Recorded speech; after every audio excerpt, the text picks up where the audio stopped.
Hello new world family, welcome our channel. আজকে আমি আপনাদেরকে দেখাবো কিভাবে রিয়েলমি C35 এর নোটিফিকেশন সাউন্ড চেঞ্জ করতে হয়।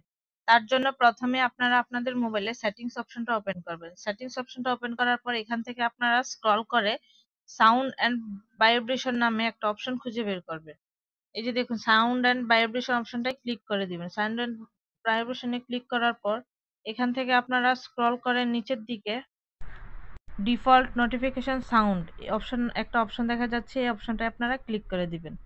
এখানে ক্লিক করার পর দেখুন এখানে অনেকগুলা সাউন্ড চলে এসেছে।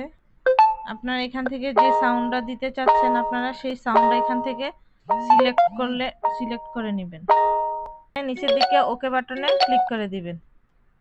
এই যে দেখুন আপনার নোটিফিকেশন সাউন্ড অটোমেটিক চেঞ্জ হয়ে গেছে। ভিডিওটি ভালো লেগে থাকলে অবশ্যই like, comment, share and follow দিয়ে দিবেন। পাশে থাকার জন্য ধন্যবাদ সবাইকে।